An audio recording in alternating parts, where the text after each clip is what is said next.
And we're joined now from Sheffield by the former Labour Minister, Coroline Flint. Welcome to the programme. Now, Coroline Flint, Labour frontbencher Chris Williamson has said where Labour MPs don't support the leadership's programme, it's incumbent on local members to, quote, find someone else who will. What do you make of that? Well, I think it's very sad that talk of deselection is a direction that some people in our party seek to take us. I don't think it helps Jeremy. I don't think it helps the Labour Party. We've just had an election just a few weeks ago where 262 Labour MPs, very different Labour MPs, the Labour Party is a broad church, have all won a mandate from their electorate. And our job is, as Angela Rayner said this morning, is to focus on a government that is in disarray and how we can learn from that general election to broaden our appeal, but also develop our policies ready in time for the next election, whenever that's called. So I think all talk of deselection is misplaced and doesn't help Labour. It might be misplaced, but do you fear that a purge of what is often referred to as the moderates in your party is now inevitable? No, I don't, because I think, you know, we've been here before in the 80s where talk of deselection was suggested then. It didn't happen in the way people thought it would. And I do believe, actually, just hearing how Ian Lavery, who I've worked with Ian Lavery in the 2010-2015 Tory government on energy policy, and I worked actually with Chris Williamson. He was part of my team when I led on local government. Ian has already, I think, refined what he said, and what he said very clearly was actually this deselection talk, and the way to go ahead on it is not the right way forward. We need to focus on, I've always said this, Andrew, we need to focus on looking outwards to understand that we have across the party hard-working Labour MPs with maybe different views across the Labour political spectrum, and I'd have to say that Luciana is one of the hardest working Labour MPs in Parliament. Her work with me and my energy team and her work on mental health was outstanding and is still outstanding. Well, but that may be true, but let's look at Luciana Berger's constituency party on Merseyside. The Corbyn left has taken over. One of the new committee members on her constituency committee says that she now has to, quote, get on board quite quickly and even publicly apologise for past disloyalty. Well, the direction of travel is clear, isn't it? Well, that's one person on a general management committee in one constituency. Well, there's a majority for that point of view now. I don't think there is a majority for that point of view across the Labour movement. No, I'm talking in her constituency. They took 9 seats. But in terms of her constituency is wider than those on the GC. It is all the members in that constituency. And what I would say, and I don't know this individual, look at the track record of Luciana and her work that she's done. The honesty in all this and straight talking politics, Andrew, is that, you know, Jeremy, you know, in the 20 years I've been an MP under both Tony Blair and Gordon Brown, voted against the Labour whip on numerous occasions. He's been very upfront and honest about this. Do you know what? In those 20 years, I never heard anybody say about Jeremy, or anybody else for that matter who didn't vote with the Labour whip, that they should face deselection or that they should apologise.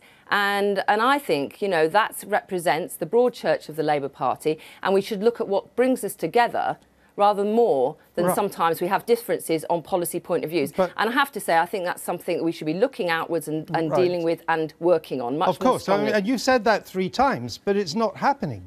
And it may be that the people around Mr Corbyn, they think moderates like you, your day is over. You lost the 2015 election badly. You allowed Mr Corbyn to stand as leader. You failed to stop him twice. You thought he'd make a Horlicks of the June election. He didn't. I mean, can you blame his supporters for wanting a clear-out of people who took these positions? I think there are some people who supported and still support Jeremy who feel that way, but I actually don't believe they represent all those people who've supported Jeremy. And I don't actually believe that Jeremy thinks this is in the best interest of the party. Only a few weeks ago, John McDonnell on Peston, on ITV, praised my work on tax transparency. Since the election, I've bumped into Jeremy and we've had a little chat about what's happened in the election, and Jeremy recognises that whilst we were very pleased in gaining seats, and let's be honest about it, we were up against an arrogant Tory party who took for granted the last general election. He has also said to me that he does understand this, and he said this to the broader parliamentary Labour Party. What has Mr Corbyn said about... If I could just finish this, What has he said about deselection? What has he said to try and discourage deselection? Point me to one word in which he said to discourage this.